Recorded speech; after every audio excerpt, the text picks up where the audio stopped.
It would take less than 24 hours to fly from Bordeaux, France into Lambert Airport in St. Louis today, but in 1817 that same trip took Bishop Louis William de Burgh nearly 6 months. The last leg of his journey was up the Mississippi on a steamboat.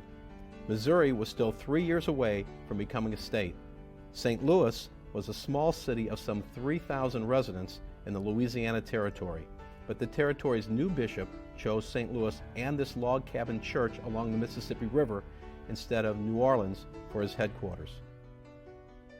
Bishop de Burgh was an advocate of education.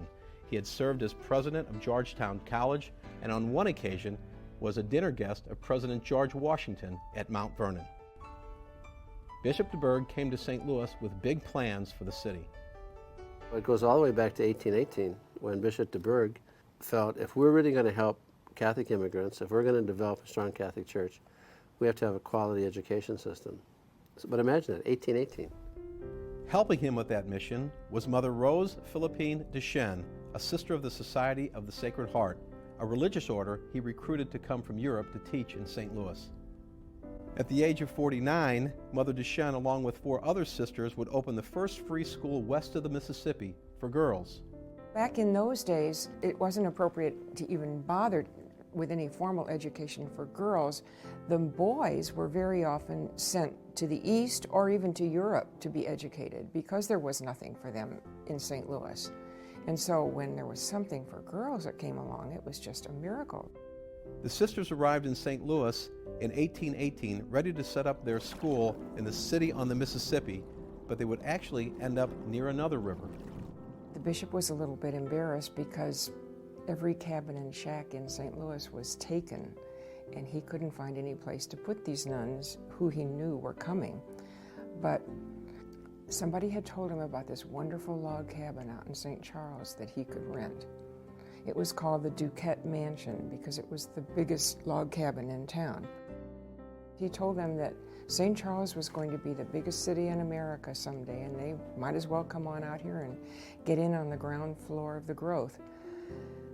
They weren't too happy about that, but they weren't going to disobey a bishop. They weren't going to go back to France, so they came to St. Charles. Mother Duchesne wrote in a letter about her new home, "Divine Providence has brought us to the remotest village in the United States."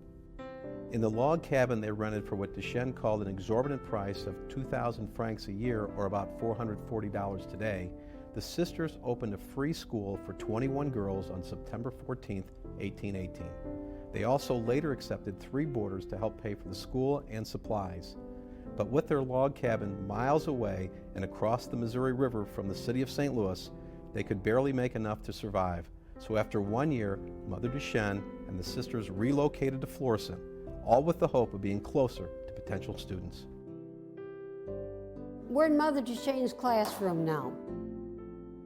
She taught the girls in the boarding school, and she'd have from 20 to 25 girls, and she taught the children in the village. Here, with the help of the Jesuits, she also expanded her educational mission to open the first Catholic school for Native American girls in the United States.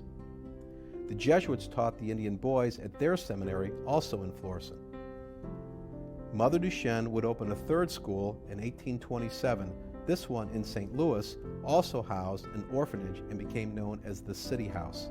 She also oversaw several other school openings in Louisiana before her death on November 18, 1852, at the age of 83. It was just amazing what she did, and at that time a woman couldn't vote. She couldn't own a piece of property. That's what amazes me most, is the time she did all this in, and the age she was. Mother Duchesne was canonized a saint in 1988. Her shrine is on the grounds of the first school she opened, the Academy of the Sacred Heart in St. Charles.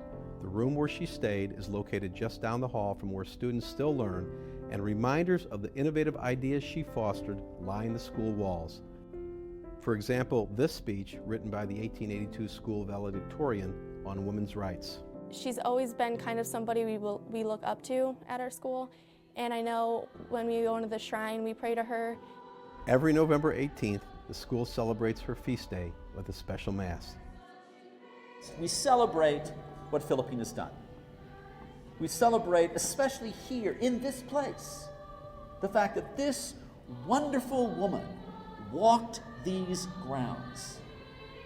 She's our saint. She's St. Charles County's only saint so far, which means that we've got a challenge in front of us. One day, I hope there's more than one saint that's walked this beautiful place.